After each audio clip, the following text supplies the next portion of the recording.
is identified as mentally retarded, put back from the 5th grade into the 4th grade, and stayed in that category until I got out of high school.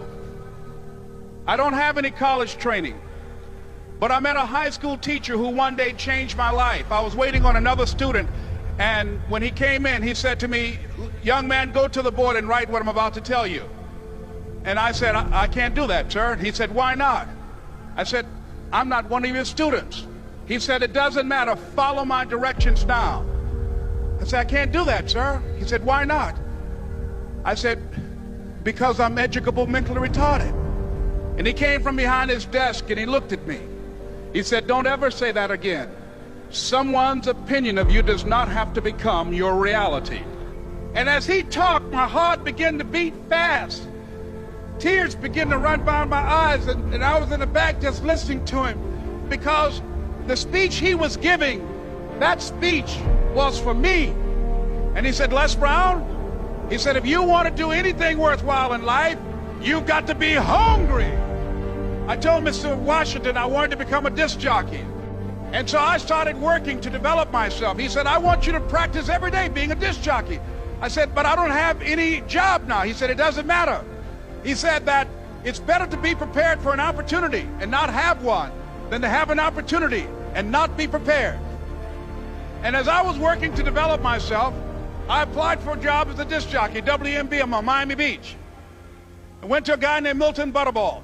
I said, "How you doing, Mr. Butterball? I'd like to get a job as a disc jockey." He looked at me, he said, "You have any broadcast background?" I said, "No, sir, I don't." "You have any journalism background?" I said, "No, sir, I don't." He said, "We don't have any jobs available." I said, "Yes, sir." I went back to Mr. Washington and I told him. He said, "Don't take it personally." He said, "Most people are so negative, they will have to say no 7 times before they say yes." He said, "Go back again." So I went back again. I said, "How you doing, Mr. Butterball? My name is Les Brown." He said, "I know what your name is. What do you want?" I said, "I'd like to know whether or not you have any jobs." I said, "Disc jockey, sir." He said, "Didn't I just tell you yesterday we didn't have any jobs?" I said, "Yes, sir, but I know whether or not somebody got laid off or somebody was fired, sir." He said, "No one was laid off or fired. Now get on out of here." I came back the next day like I was seeing him for the first time. I said, "Hello, Mr. Butterball, how are you?" He looked at me with rage. He said, "Go get me some coffee." I said, "Yes, sir." And I went to get him some coffee. After a while, I would get their lunch and dinner, and I would go in the control rooms and take the disc jockeys their food, and I would not leave until they would ask me to leave. One Saturday afternoon, while I was at the radio station, a guy named Rock was drinking while he was on the air. I was the only one there, looking at him through the control room windows, walking back and forth, young, ready, and hungry. Pretty soon the phone rang, and it was the general manager. And I answered the phone. I said, "Hello?" He said, "Les, this is Mr. Klein." I said, "I know." He said, "Rock can't finish his program." I said, "I know." He said, "Would you call one of the other DJs in?" I said, "Yes, sir." I hung the phone up. I said, "Now he must think I'm crazy." I called my mom and my girlfriend, Cassandra. I said, "Y'all turn up the radio and come out on the front porch. I'm about to come on the air." I waited for about 20 minutes, and I called him back. I said, "Mr. Klein, I can't find nobody." He said, "Young boy, do you know how to work the controls?" I said, "Yes, sir." He said, "Go in there and don't say nothing here." I said, "Yes, sir."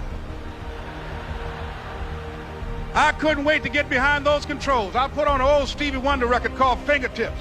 I sat down behind that turntable. I said, "Look out, this is me, LB Triple P, Les Brown, your platter playing papa. There were none before me, and there will be none after me. Therefore, that makes me the one and only. Young and single and love to mingle, certified, bona fide, indubitably qualified to bring you satisfaction, a whole lot of action. Look out, baby, I'm your love man." I was hungry.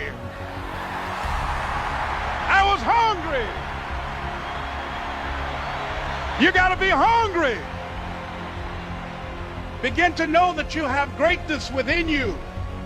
And if just one of you here begin to envision yourselves as being blessed and highly favored to reach your goals, if just one of you capture the essence of what that means, that you have greatness within you and a responsibility to manifest that greatness, that you can make your parents proud, you can make your school proud, You can touch millions of people's lives, and the world will never be the same again because you came this way. It was hard, ladies and gentlemen, coming to speak to people. And I was facing financial difficulties in my own life. I was behind on my bills and my dreams, and I'm saying to them, you can live your dream. It was hard, ladies and gentlemen. It was very difficult to pick myself up each day believing that I could do it. There were times that I doubted myself. I used to ask myself, can I do this?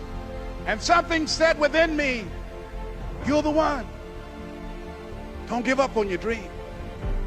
By continuing to push forward, by continuing to run toward my dream, that one day I would have my own talk show. It's a long shot, ladies and gentlemen, from Liberty City, an abandoned building on a floor, never knowing my mother or father. It's a long shot. Being here with you today in this dome in Atlanta, it's a long shot. No college training, labeled educable, mentally retarded, but I kept running toward my dream. Don't stop. Don't stop running toward your dream.